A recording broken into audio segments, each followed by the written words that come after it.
Na verdade, é uma homenagem ao Manuel Diegues Júnior, né? Que o meu texto vai se referir a isso, mas eu convidei o professor João Batista para falar sobre esse período, porque o professor Manuel Diegues Júnior esteve assim vamos dizer, na presidência da ABA desde 1966, né, até 1974. Todo mundo sabe que, após a quinta reunião da ABA realizada em São Paulo em 1973, né, a reunião seguinte seria em Brasília, em 1965, sob a presidência de Eduardo Galvão, que foi eleito em São Paulo. Né. Obviamente não houve essa reunião, porque em 1964 houve o golpe militar.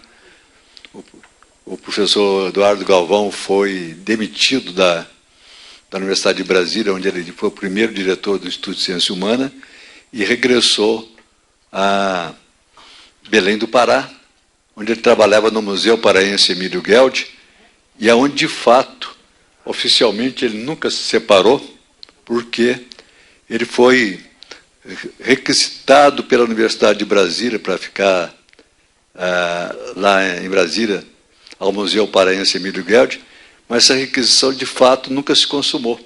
Né? A organização da Universidade de Brasília era tanta que ele esqueceu de fazer, ele ficou 2 anos, aí demitiram uma pessoa que, de fato, nem era da Universidade de Brasília. Né? Então, ele voltou para o Pará, e lá, em 1966, né, junto com a Biota Amazônica, a Biota Amazônica era a comemoração do primeiro centenário do Museu Paraense Emílio Gueldi, uma grande reunião mais voltada para a área da biologia.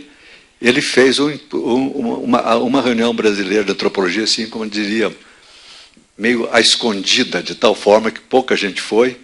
Eu estava nos Estados Unidos, não fui, e o professor Manuel Diegues foi eleito presidente da ABA. Essa presidência vai durar até 1974.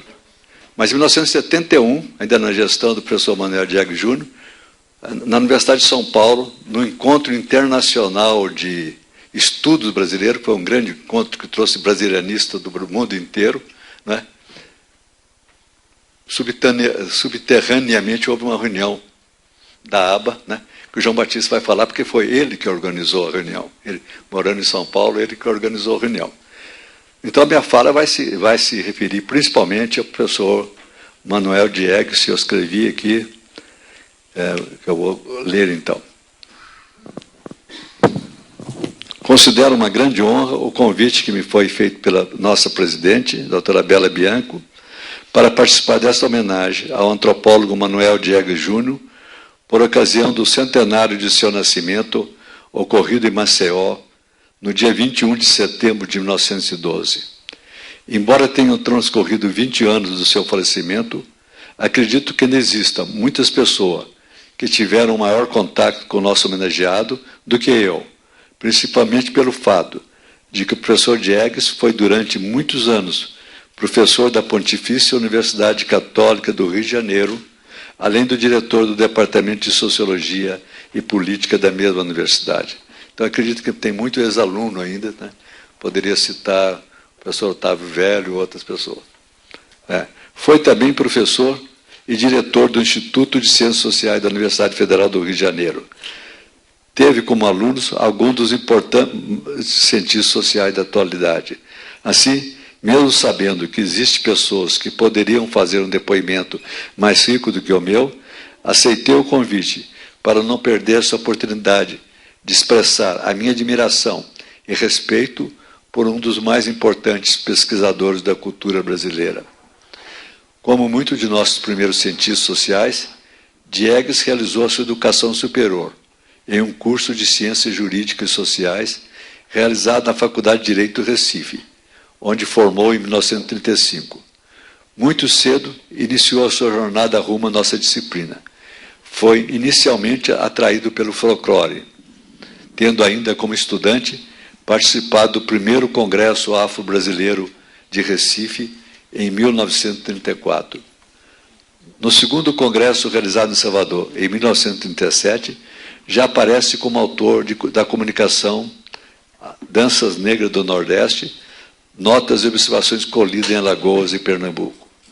Luiz de Castro Faria, em 1993, cita um trecho de Gilberto Freire que revela, entre aspas, Gilberto Freire que diz: Manuel Diegues Júnior foi do grupo de estudantes que no Recife de 1933, 1934 e 1935 reuniam-se comigo todas as tardes na biblioteca pública para juntos examinarmos papéis e jornais velhos. Foi como algum deles adquirir o gosto pela pesquisa de biblioteca e de arquivos. Em 1949, foi nomeado membro da Comissão Nacional do Folclore. Nessa ocasião, já se encontrava no Rio de Janeiro, ligado ao Instituto Brasileiro de Geografia e Estatística. Ainda segundo Luiz de Castro Faria, a produção intelectual de Diegues Júnior era marcada pela plasticidade e a indefinição que constituía a marca do seu tempo. Os seus trabalhos podiam, então, ser relacionados como de sociologia, antropologia, história, folclore e demografia. Esta versatilidade, como sabemos, pode ser atribuída a outro de seus contemporâneos, como ao próprio Gilberto Freire. Em minhas recordações, Manuel Diegues Júnior foi um importante elo entre os folcloristas e antropólogos, duas categorias acadêmicas que muito têm em comum. 5 décadas atrás, no entanto, existia uma forte tensão entre antropólogos e folcloristas, uma disputa de limites de campo de estudo, como se ambas as disciplinas estivessem relacionadas a diferentes objetos de pesquisa. Folclorista era acusado de uma defesa cega da imutabilidade da cultura popular, o que foi contestado por vários autores, entre eles Diegues. Citando Diegues, proteção aos folguedos populares não é, portanto, orientá-los ou dirigi-los, nem mesmo apenas conservá-los inalteráveis. Impedir as transformações, temos de aceitar nossa sociedade, aqui ou onde a estudemos, como ela é, na riqueza de suas manifestações culturais, Proteger o folclore é permitir que o povo apresente os seus folguedos, suas danças, seus cantos, tal como eles os cria ou os reinterpreta. É facilitar suas apresentações, impedindo as taxas absurdas que são cobradas. Isso é Manuel Diegues Júnior, em O Congresso do Folclore da Bahia, um texto dele. Luiz Rodolfo Vilhena, em 1997, analisou muito bem esse período em Projeto e Missão, o Movimento Folclórico Brasileiro, 1947-1961, Funarte, Rio de Janeiro. Em novembro de 1953, Diegues participou da primeira reunião brasileira de antropologia. Em 1955, em Salvador, quando a Associação Brasileira de Antropologia foi criada, ele, juntamente com outros intelectuais importantes, ligados ao estudo do folclore, tornaram-se membros fundadores da nossa associação, destacando-se entre eles Edson Carneiro, que está sendo também homenageado pelo seu centenário nessa mesma reunião, Horaci Nogueira, José Loureiro Júnior e Oswaldo de Cabral, sendo esses dois últimos figuras tutelares da antropologia paranaense e catarinense, respectivamente. A partir de então, tornou-se uma presença constante nas sucessivas reuniões brasileiras de antropologia, sempre acompanhado de sua esposa e, posteriormente, de sua filha, a hoje antropóloga Maria Madalena Diegues Quintela, aqui presente. Em 1965, a 7ª reunião brasileira de antropologia, programada para ser realizada em Brasília, sob a presidência de Eduardo Galvão, foi cancelada em consequência do golpe militar de 1964. Galvão, o então presidente da ABA, em 1966, aproveitou-se de um grande encontro internacional sobre a biota amazônica para a realização da reunião. Foi então que Diegues foi eleito presidente da ABA. Em função da situação política do país, o seu mandato foi o mais longo da história de nossa associação. Em 1971, o professor João Batista Borges Pereira aproveitou-se do primeiro encontro internacional de estudo brasileiro realizado na USP para a realização da 8ª reunião brasileira de antropologia. No entanto, Diegues não pôde comparecer e a reunião terminou sem que fosse eleita uma nova diretoria. Finalmente, em 1974, Diegues e Silvio Coelho do Santo articularam a realização da 9ª reunião em Florianópolis. Essa, como todos sabem, foi uma reunião emblemática, considerada mesmo como a ressurreição de nossa associação, além de ser um sucesso. O número de participantes foi 5 vezes maior do que o esperado e assegurou a continuidade das mesmas pelas 4 décadas seguintes. Era esperado 80 pessoas, compareceram 400. Desejo completar este meu pronunciamento com um breve relato do meu relacionamento com o nosso homenageado. Na verdade, foram poucas oportunidades que tive de fazer um contato mais direto.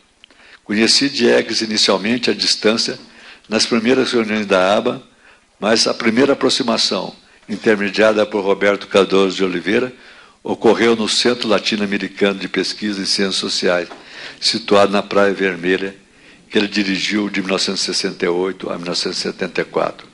O centro era dotado de uma excelente biblioteca, na qual efetuei algumas consultas. Na qualidade de um antropólogo ainda iniciante, fui recebido com muita cortesia e simpatia por Diegues, que eu já admirava pela leitura de seus livros. Apenas 2 de uma dezena de livros que ele já tinha, então, publicado. Na verdade, eu ainda era aluno de Roberto Cardoso de Oliveira, meu professor no curso de Teoria e Pesquisa em Antropologia Social, curso este, que teve uma parte substancial de seus custos coberto pelo Centro Latino-Americano de Pesquisa em Ciências Sociais. Alguns anos mais tarde, já em Brasília, tive a oportunidade de acompanhar todo o seu empenho em tentar salvar a instituição que dirigia, ameaçada de fechamento, como de fato ocorreu. Participamos junto, inclusive, da tentativa de transferir o centro do Rio de Janeiro para Brasília, no âmbito da Universidade de Brasília. Lamentavelmente, o nosso esforço foi em vão. De longe, fiquei sabendo do trágico destino da biblioteca do centro, destinada por um excelentíssimo juiz para quitar uma dívida trabalhista do centro em relação a um ex-funcionário. O excelente acervo dedicado às ciências sociais latino-americana transformou-se em um lote de papel reciclado. Bom, eu vou ter que abreviar a minha fala, né? Mas eu gostaria de completar com esse último parágrafo. Em 19 de outubro de 1983, Manuel Diegues Júnior recebeu o título de professor emérito da Pontifícia Universidade Católica do Rio de Janeiro. Na ocasião, a professora Maria Isaura Pereira de Queiroz enviou um excelente texto em sua homenagem, Problemas do Estudo da Cultura no Brasil, do qual solicito a licença para transcrever o último parágrafo. Ela diz: para Manuel Diegues Júnior, a cultura nacional, enquanto totalidade, resulta da combinação e da complementação das regiões culturais. Da complementação, porque, embora havendo de semelhança que pode ser profunda, existe reunião de elementos segundo esta ordem. De complementação, porque cada região cultural não encerra a totalidade. Ao contrário, coexistindo e interagindo, e não simplesmente somando-se uma às outras, compõe-se uma totalidade imediatamente superior, que é a totalidade da cultura do país. Com este autor, as diferenças culturais deixam de ser ameaça para se tornarem qualidades positivas. Manuel Diegues Júnior faleceu no Rio de Janeiro, em 29 de novembro de 1991. Após a sua morte, o Conselho Nacional de Folclore e Cultura Popular instituiu o Prêmio Manuel Diegues Júnior para documentários sobre a cultura popular. Então, obrigado.